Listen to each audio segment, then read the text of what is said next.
The truth of the share market channel में आपका स्वागत है। मैं भावनेश अग्रवाल। नमस्कार दोस्तों, मैंने वीडियो काफ़ी बना दिए हैं खैर, और देखे भी हैं, लोगों ने अप्रिशिएट भी किया है। और मैं कई दिन हो गए अप्रिशिएशन दिए हुए लोगों को, जो दर्शक गण हैं, व्यूवर्स हैं, उनको अप्रिशिएशन दिए। मैंने उनको धन्यवाद दिए, काफ़ी दिन हो गए मतलब। तो मैं एक तो आज उन सब लोगों को धन्यवाद देता हूँ जो मेरे वीडियोस को देख रहे हैं, और ख़ास तौर से उन लोगों को धन्यवाद देता हूँ जो मेरे वीडियोस को अप्रिशिएट कर रहे हैं। मैं भी बहुत मेहनत करता हूँ, मतलब यानी ऊपरी ऊपरी तौर नहीं चलता हूँ। मैं उसकी एक एक रोए रोए को छांटता हूँ, उसके बाद मैं आप लोगों के पास आता हूँ, वीडियो बनाता हूँ उसके बाद में।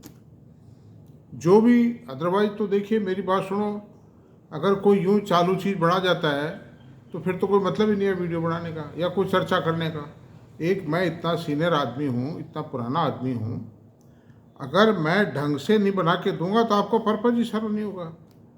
क्योंकि ये मेरी हॉबी है, यूँ समझो आप। मैं कोई पैसे कमाने के लिए तो कर नहीं रहा काम।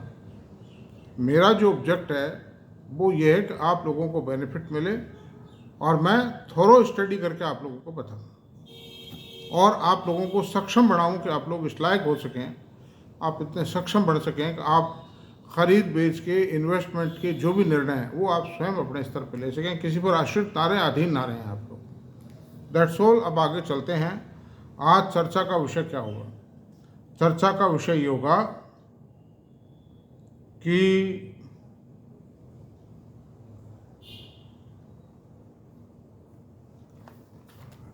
कुछ शेयर ऐसे हैं जो इन्फेंट एज में हैं। इन्फेंट का मतलब बहुत ही बाल्यावस्था।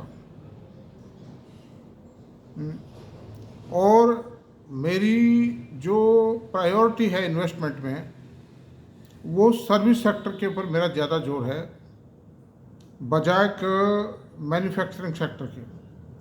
और मैं सर्विस सेक्टर के आपको लाभ भी बताता हूँ। लाभ ये हैं कि एक तो सर्विस सेक्टर में पूंजी की आवश्यकता नहीं होती। आप देखिए, लंबी चौड़ी कोई फैक्ट्री खड़ी हो गई, अब सवाल ये है कि मान लीजिए कोई गड़बड़ हो जाती है, आपका काम चले ना चले, बिक्री हो या नहीं हो, माल बने ना मरे, वो एक हाथी जो खड़ा हो गया वो तो हो गया, उस पर ब्याज का मीटर चालू रहेगा। लेकिन सर्विस सेक्टर में मैन पावर बेस्ड होता है। आप मैन पावर आप हटा भी सकते हो, मैन पावर को। आजकल क्या सिस्टम है, कॉन्ट्रैक्ट बेसिस पे लेते हैं मैन पावर को ज़्यादातर। कुछ लोगों को परमानेंटली रोल पे लेते हैं, कुछ लोगों को आउट ऑफ रोल लेते हैं, कॉन्ट्रैक्ट सिस्टम से लेते हैं। तो उसको हटाने में, कम कर देने में मैन पावर को कोई दिक्कत नहीं। अगर काम कम हो गया, आदमी हटा दीजिए मतलब।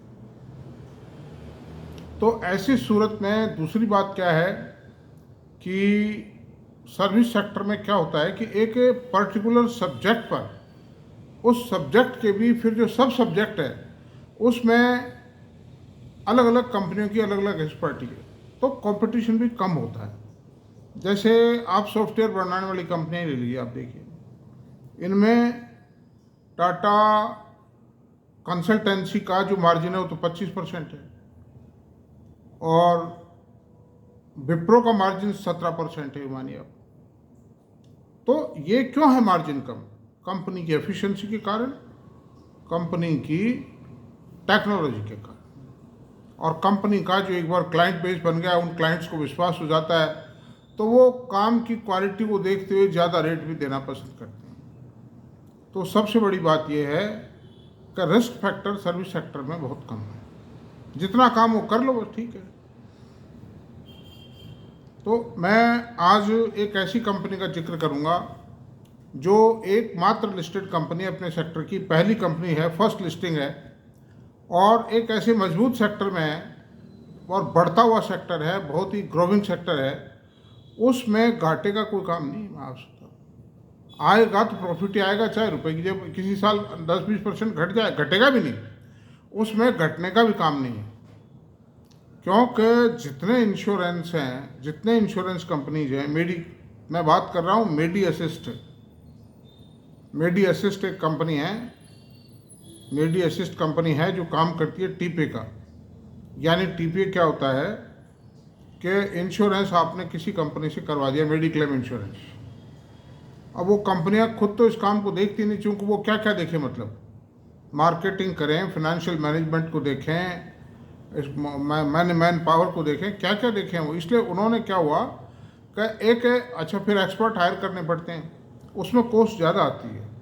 तो cost reduction point of view से एक टीपीए है, टीपीए कहलाता है, वो टीपीए को कॉन्ट्रैक्ट दे देते हैं। और सारी इंश्योरेंस कंपनी ने यही कर रखा है, एक एक टीपीए के पास में 50 40 40 60 60 इंश्योरेंस है कंपनी। हजारों पॉलिसीज हैं, हजारों क्या लाखों कहिए आप, मतलब। तो आज मैं बात करूंगा मेडी असिस्ट की। मेडी असिस्ट का जो कल एक कोलैबोरेशन हुआ, कल एक इन्होंने एक एक्विजिशन किया है, मतलब एक कंपनी का एक्विजिशन किया है। उस कंपनी का नाम है पैरामाउंट टीपीए और उसकी होल्डिंग कंपनी है फेयरफैक्स एशिया नाम है। 311 करोड़ 18 लाख रुपए में इन्होंने उसका एक्विजिशन किया है। अब वो एक इतनी स्ट्रॉन्ग कंपनी है कि पिछले 30 साल पुरानी कंपनी है। और उसके पास मैं बताता हूँ, देखिए आपको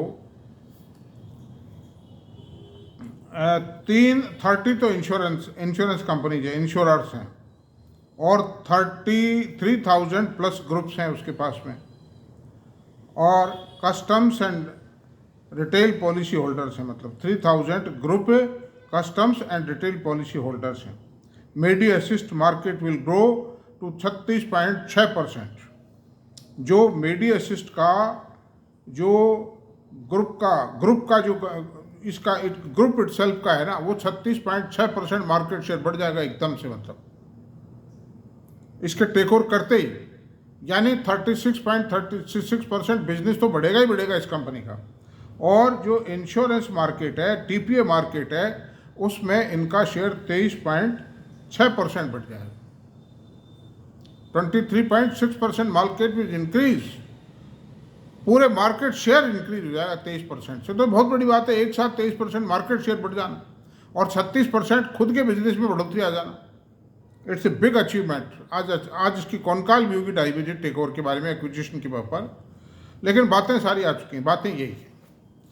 अब सवाल ये है कि ये एक ऐसा बिजनेस है कि जिसमें पैसा आना ही आना है, जाने का कोई काम नहीं, और फिक्स है। जो एक बार जो एग्रीमेंट हो गया वो रोज़ तो बदलते नहीं, टीपीए कंपनियां भी चलता रहता है 10-5 साल तक। मतलब जो एग्रीमेंट होता है टेंडर के जरिए होता है वो 10-5 साल चलता रहता है। तो बिजनेस तो नए बेशक जुड़ेंगे, पॉलिसी होल्डर्स जुड़ेंगे। आप देखिए जो camps, computer application management system है, कैम्प्स और केफिनटेक, ये कंपनियों के शेयरों का पी रेशो कितना हाई है आप देखिए, 100 के आसपास पी रेशो है इनका। क्यों? सर्विस कंपनी है, उसमें पैसा आना ही आना, जाने का कोई काम ही नहीं है। आज भी 7% जंप लिया केफिनटेक के शेयर ने।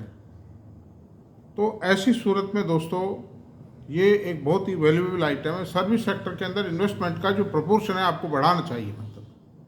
अब इसके फिगर्स, डाटास की बात करते हैं।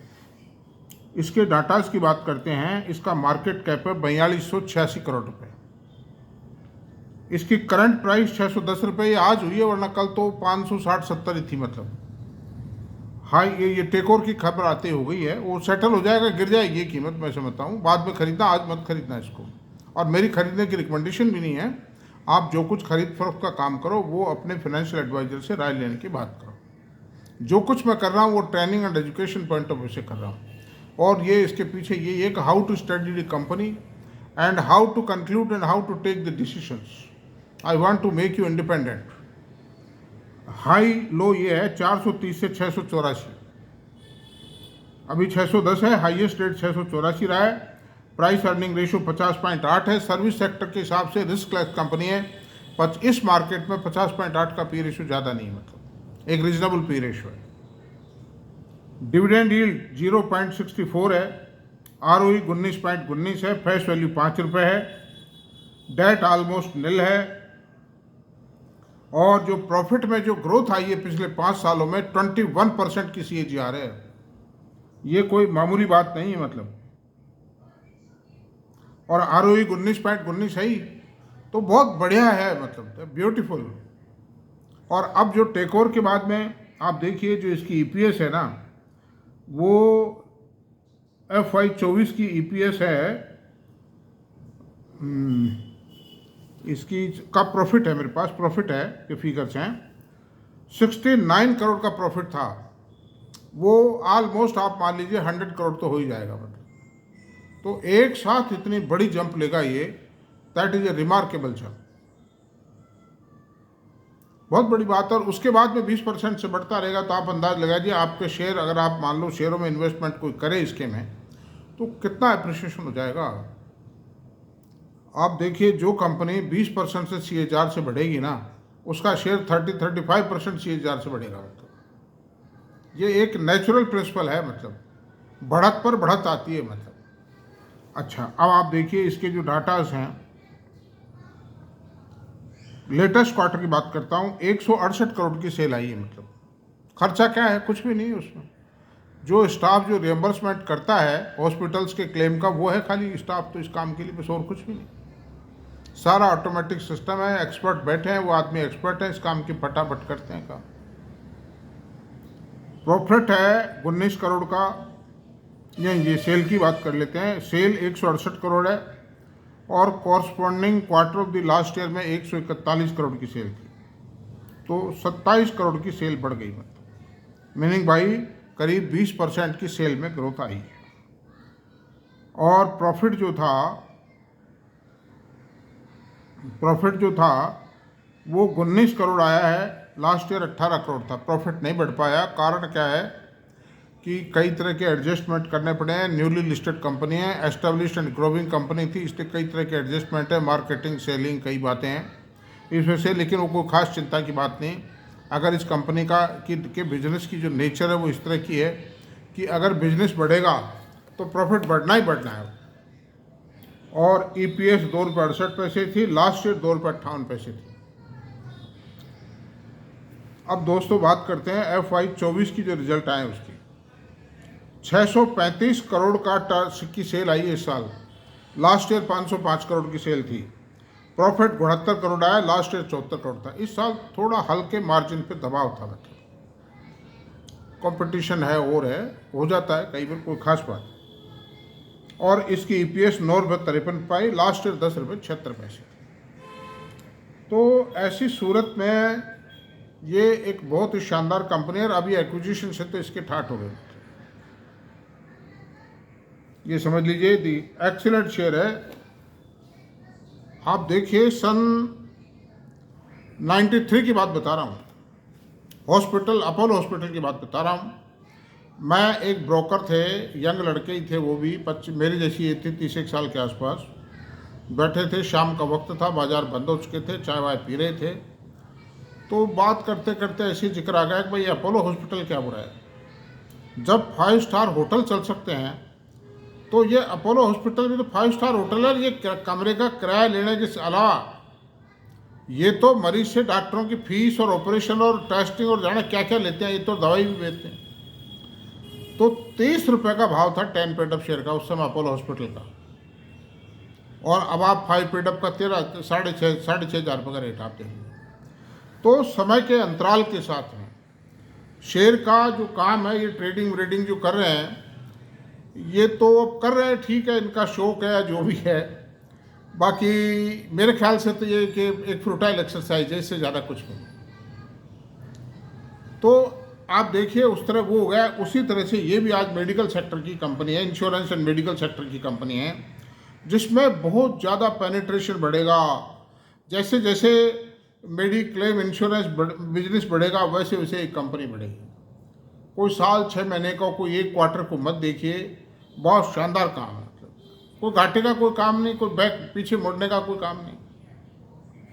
हर आदमी मेडिक्लेम रखेगा, हर आदमी मेडिकल पॉलिसी बनवाएगा। अभी बहुत से हो गई है, अभी इसका काम गाँव तक भी जाना है, कस्बों तक जाना है, अच्छे छोटे मोटे बिजनेसमैन भी करवाएंगे। अभी तो ख़ास तौर से सर्विस क्लास के लोगों ने इसको प्रेफर कर रखा है। फिर क्या है कि एम्प्लॉयज़ जो हैं, जितने कॉरपोरेट्स की संख्या बढ़ेगी, बहुत से कॉरपोरेट अभी अपने एम्प्लॉयज़ को मेडिक्लेम फैसिलिटी नहीं देते हैं, लेकिन समय के साथ देनी पड़ेगी। देंगे वो, निश्चित मान लो आप, या तो उनको पैसे देंगे मेडिक्लेम पॉलिसी करवाने के लिए, और या मेडिक्लेम पॉलिसी खुद करवा के देंगे, तो उसका बहुत ज़्यादा स्कोप है। तो अंडर दिस सर्कमस्टेंसेस दोस्तों, मेरे ख्याल से ये जो कंपनी है आने वाले समय का हीरो शेयर हो सकती है, और इससे ज़्यादा मैं अब क्या कह सकता हूँ बताइए। मेरे को भी अलॉटमेंट में लिए थे, मैंने उस समय भेज दिए थे, but now I will think something to purchase, like decision can be taken. ये आई विल थिंक, और ये जो डील हुई है ये बहुत ज़बरदस्त डील हुई है मतलब। तो आज का तो वीडियो बस यहीं तक रहने देते हैं, और आप इसको पसंद आया हो तो कृपया सब्सक्राइब करें, शेयर करें, लाइक करें, कमेंट करें। Thank you very much, thank you very.